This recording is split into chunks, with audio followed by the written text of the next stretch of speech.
Assalamualaikum warahmatullahi wabarakatuh. Saya dari kelas MN22D dengan tugas mata kuliah Manajemen Strategi. Di sini saya akan menyampaikan hasil kerja kelompok kami dengan judul Pengembangan Strategi Bisnis pada Perusahaan PT Gudang Garam Tbk. Sebelum melanjutkan pada pemaparan materi, kelompok kami ada 4 anggota. Perkenalkan, nama saya Maya Duyanti. Saya Rati Ramadhani. Saya Sepia Rani. Perusahaan Rokok Gudang Garam berdiri sejak 1958 oleh Surya Wonowijoyo. Surya Wonowijoyo merupakan panutan menanamkan nilai-nilai leluhur bagi perusahaan yang dituangkan dalam catur dharma perusahaan. Yang pertama yaitu kehidupan yang bermakna dan berfaedah bagi masyarakat luas merupakan suatu kebahagiaan. Yang kedua, kerjasama, ulet, jujur, dan beriman adalah persyaratan kesuksesan.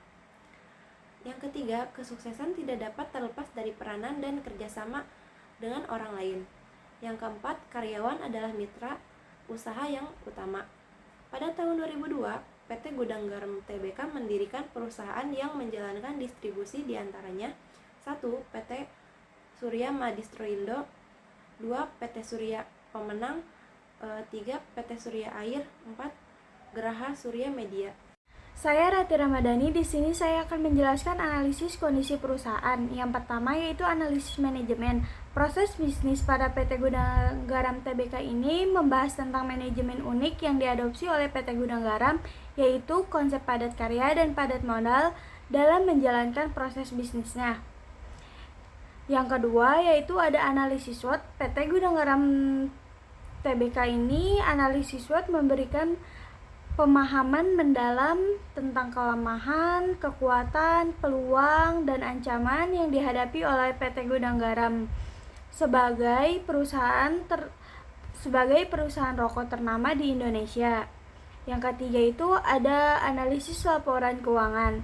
PT Gudang Garam Tbk perusahaan menggunakan analisis rasio keuangan untuk mengetahui posisi dan kondisi keuangan perusahaan. Analisis ini meliputi rasio likuiditas, aktivitas, leverage, dan probabilitas. Filosofi perusahaan. PT Gudang Garam memiliki filosofi berupa catur dharma. Filosofi ini menjadi kunci kesuksesan perusahaan dan menekankan pentingnya kerjasama dengan orang lain. PT Gudang Garam membangun identitasnya melalui logo yang memiliki makna mendalam. Salah satunya bermula dari mimpi pendirinya yaitu Bapak Surya Wonowijoyo yang melihat gambar gudang tua penyimpanan garam. Nilai-nilai filosofi seperti catur dharma menjadi panduan dalam tata kelola dan kinerja perusahaan bagi karyawan, pemegang saham, serta masyarakat luas. Selanjutnya ada profil perusahaan. PT Gudang Garam Tbk merupakan perusahaan yang berbasis di Indonesia, yang utamanya bergerak dalam pembuatan rokok cengkeh yang dikenal sebagai rokok kretek. Bisnisnya diklarifikasikan ke dalam 3 segmen. Pengoperasian rokok, yaitu rokok kertas karton, dan lainnya.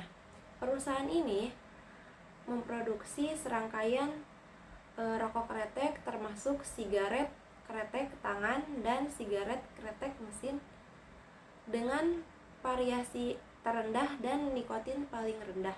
Alamatnya yaitu Jalan Semampir 11 Kediri 64211 Indonesia, nomor telepon 62354609 dan webnya www.gudanggaramtbk.com. Selanjutnya, logo perusahaan.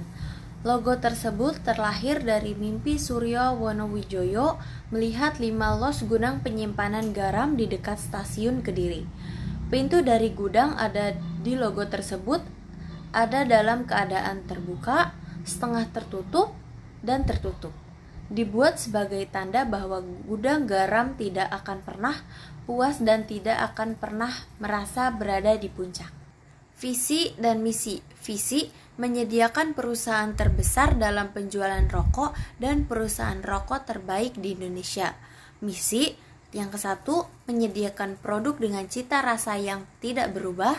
2, menciptakan karyawan di bidangnya.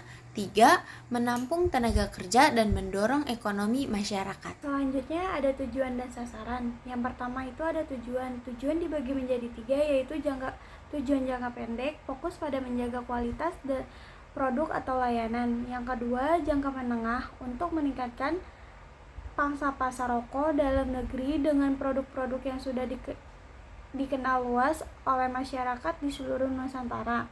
Yang ketiga yaitu jangka panjang. PT Gudang Garam sebagai perusahaan rokok-rokok termuka terutama berupaya untuk meningkatkan kinerja dan kontribusi positifnya dalam industri rokok.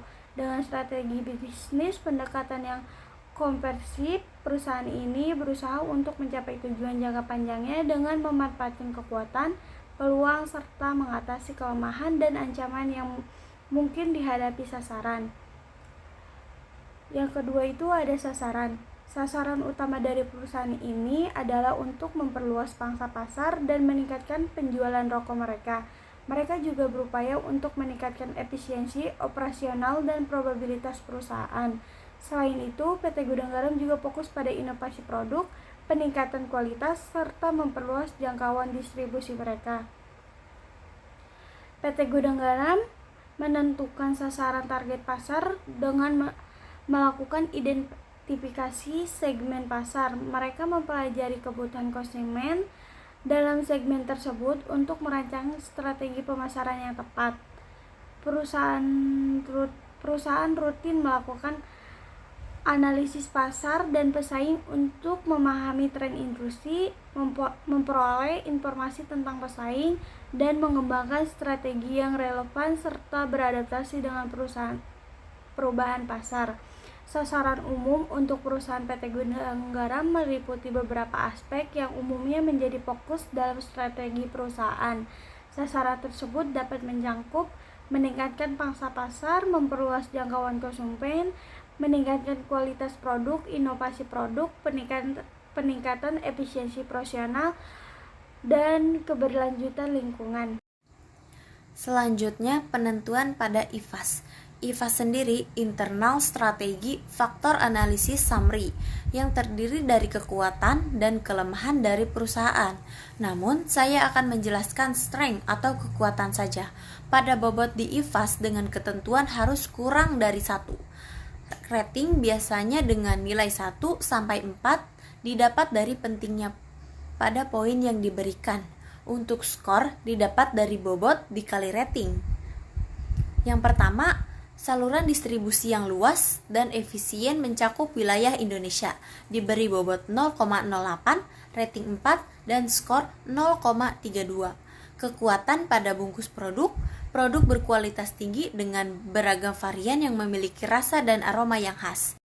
Jaringan pemasaran yang kuat dengan kehadiran berbagai media, kualitas tembakau yang tinggi dan dipilih secara khusus, merek yang kuat dan dikenal secara luas, inovasi produk yang terus-menerus mengembangkan inovasi menyesuaikan kebutuhan. Dihitung pada skor dengan jumlah 1,97. Selanjutnya penentuan pada IPAS. Saya akan menjelaskan kelemahan pada bobot di IPAS dengan ketentuan harus kurang dari 1. Rating biasanya dengan nilai 1 sampai 4 didapat dari pentingnya pada poin yang diberikan. Yang untuk skors didapat dari bobot dikali rating. Yang pertama itu ada ketergantungan pada pasar konvensional, sedangkan permintaan rokok elektronik meningkat. Bobotnya itu 0,7, ratingnya 4, lalu skorsnya itu dapat 0,28. Yang kedua ada keterbatasan inovasi teknologi dalam proses produksi. Bobotnya 0,28, ratingnya 2, dan skorsnya 0,16. Selanjutnya perubahan kebijakan pemerintah, bobotnya 0,6, ratingnya 3, dan skornya 0,18. Ada keberlanjutan bahan baku tembakau berkualitas tinggi, bobotnya itu 0,8, ratingnya 3, dan skornya 0,24. Selanjutnya ada pelanggan yang beralih ke produk sehat, mempengaruhi permintaan terhadap rokok. Bobotnya itu 0,8, ratingnya 4, skorsnya 0,32. Kelemahan dalam pengelolaan pasokan mempengaruhi kualitas dan penjualan rokok. Bobotnya itu 0,6, ratingnya 2, dan skorsnya itu 0,12. Ketergantungan pada tenaga kerja yang terampil. Bobotnya 0,6, ratingnya 4, dan skornya 0,24.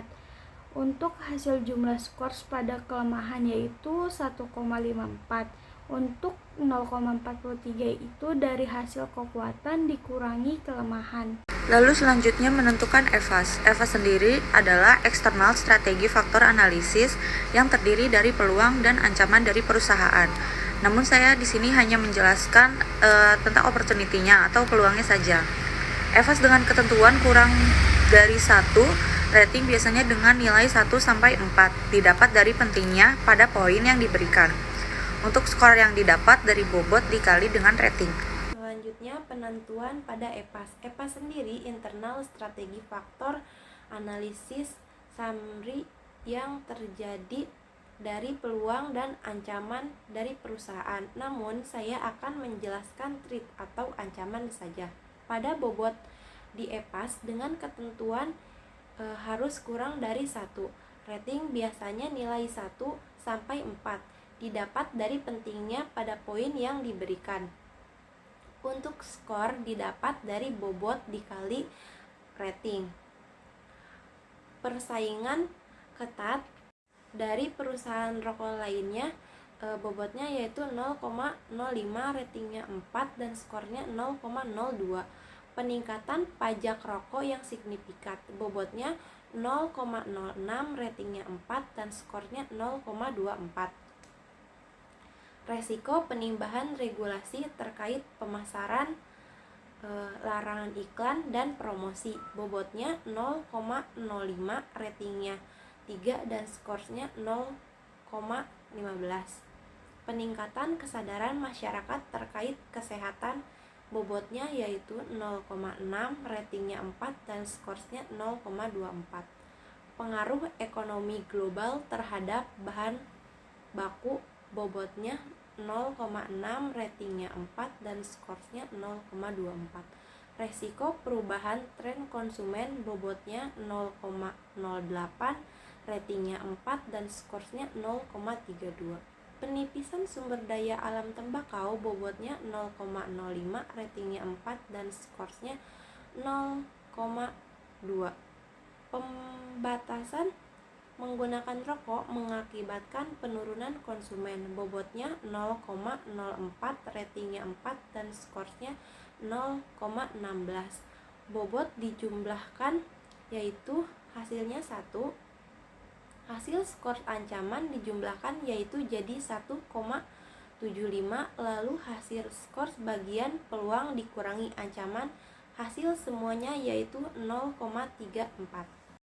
Selanjutnya menentukan titik koordinat. Setelah menghitung IFAS dan EVAS, kemudian mencari titik koordinat. Kelompok kami mendapatkan hasil positif dengan internal hasil 0,43 dan eksternal positif 0,34, menghasilkan kompetitif pada bagian 1. Selanjutnya analisis matrix SWOT. Internal strength dan weakness digolongkan. Untuk strength produknya yaitu kekuatan pada bungkus produk. Produk berkualitas tinggi dengan varian yang memiliki rasa dan aroma yang khas. Kualitas tembakau dipilih secara khusus. Inovasi produk yang terus-menerus berkembang dan inovasi menyesuaikan kebutuhan. Dan untuk promosi di bagian strength yaitu seluruh distribusi yang luas dan efisien mencakup wilayah Indonesia. Jaringan pemasaran yang kuat dengan kehadiran berbagai media sosial. Merek yang kuat dan dikenal secara luas. Kemudian untuk produk dari weakness yaitu keterbatasan inovasi teknologi dalam proses produksi.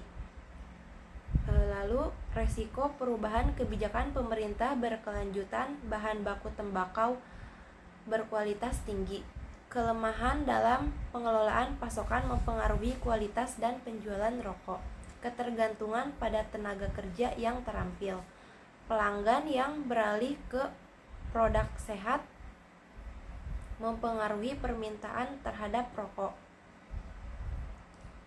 Kemudian di weakness promosi yaitu ketergantungan pada pasar konvensional, sedangkan permintaan rokok elektronik yang meningkat. Selanjutnya bagian opportunity, yaitu ada produk. Produk itu inovasi kemasan untuk menarik perhatian konsumen. Yang kedua itu ada promosi. Promosi itu terbagi, yang pertama melakukan pemasaran di media sosial, lalu peningkatan permintaan rokok di pasar lokal. Peluang ini sangat mengamankan pangsa pasar. Selanjutnya peningkatan kesadaran masyarakat terkait rokok ilegal. Selanjutnya peningkatan penjualan melalui e-commerce. Selanjutnya peningkatan investasi dalam pemasaran, kesadaran merek, dan daya tarik produk. Selanjutnya kolaborasi dengan perusahaan menciptakan keuntungan bersama. Kemudian SO atau strength dan opportunity. Strategi ini memanfaatkan internal strength dengan memanfaatkan peluang eksternal. Yang pertama yaitu ada memanfaatkan media sosial untuk wadah promosi. Yang kedua, melakukan inovasi yang berkelanjutan sesuai tren. Yang ketiga, memanfaatkan media sosial sebagai promosi yang efektif. Yang keempat, melakukan investasi untuk melakukan daya tarik merek. Kemudian ada WO atau weakness dan opportunity. Strategi ini untuk menciptakan kelemahan sebagai peluang untuk perusahaan. Yang pertama itu ada inovasi produk rokok yang sesuai dengan tren pasar dan preferensi konsumen.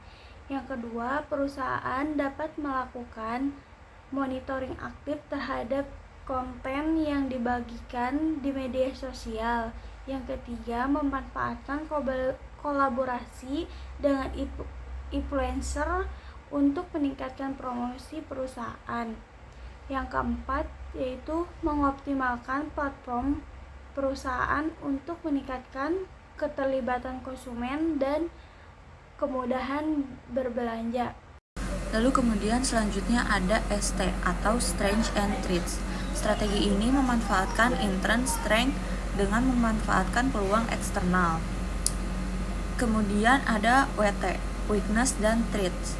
Strategi ini untuk menciptakan kelemahan sebagai peluang untuk perusahaan. Identifikasi ini menunjukkan bahwa kekuatan yang dimiliki oleh PT Gudang Garam Tbk ialah produk yang kualitas tinggi dengan beragam varian yang memiliki rasa dan aroma yang khas. Saluran distribusi yang luas dan efisien mencakup wilayah Indonesia. Hal ini memang sesuai dengan pangsa pasar yang ditargetkan oleh PT Gudang Garam Tbk, di mana segmen pasar yang berada di tingkat menengah. Kelemahan yang ada seperti ketergantungan pada pasar konvensional, sedangkan permintaan rokok elektrik yang semakin meningkat. Kelemahan dalam pengelola pasokan juga dapat mempengaruhi permintaan terhadap rokok. Dari uraian strategi pemasaran produk PT Gudang Garam Tbk Kediri, dapat disimpulkan bahwa perusahaan fokus pada menciptakan produk yang memenuhi keinginan dan kebutuhan konsumen serta menjaga kualitas bahan baku. Strategi penetapan harga dilakukan dengan mempertimbangkan harga pesaing dan harga yang terjangkau oleh semua konsumen. Dari banyaknya konsumen yang mengkonsumsi rokok Gudang Garam Internasional karena harganya yang terjangkau, implementasi promosi dilakukan melalui berbagai media seperti brosur, media sosial, dan penjualan tatap muka untuk lebih dekat dengan konsumen. Selain itu, perusahaan juga menjaga kualitas dan harga produk agar bersaing dengan produk sejenis. Meskipun PT Gudang Garam Tbk Kediri memiliki kelebihan dalam strategi pemasaran, terdapat beberapa kekurangan yang perlu diperhatikan. Salah satunya adalah kebutuhan untuk strategi bisnis dengan penggunaan teknologi informasi serta kelemahan dalam sisi periklanan. Selain itu, perusahaan belum memanfaatkan potensi media sosial sepenuhnya, seperti Facebook, Instagram, Twitter, dan LinkedIn untuk mencapai audiens yang lebih luas dan berinteraksi dengan konsumen potensial. Konten kreatif dan menarik di media sosial dapat membantu membangun keterlibatan dengan merek dan mempengaruhi keputusan pembelian konsumen. Rekomendasi yang dapat diberikan untuk PT Gudang Garam TBK Kediri adalah melakukan persuasi pemasaran langsung, fokus pada pangsa pasar baru seperti kaum muda, mencari biro iklan yang kreatif, dan meningkatkan efektivitas kampanye pemasaran. Selain itu, memanfaatkan media sosial untuk mengumpulkan ulasan dan testimoni dari konsumen dapat membantu membangun kepercayaan konsumen pada merek mereka. Untuk saran yaitu perusahaan diharapkan mampu melaksanakan strategi yang baik, yaitu dengan melakukan pemasaran berdasarkan segmentasi, targeting, dan positioning yang telah dirumuskan oleh perusahaan sehingga semua dapat terencana. Perusahaan mampu untuk menghadirkan bauran pemasaran yang lebih baik. Untuk mengatasi hambatan strategi pemasaran dan meningkatkan penjualan, suatu usaha yang berhasil mencapai tujuan sangat dipengaruhi oleh kemampuan perusahaan dalam memasarkan produk. Terima kasih telah menonton penjelasan hasil diskusi kelompok kami. Semoga mudah dipahami. Wassalamualaikum warahmatullahi wabarakatuh.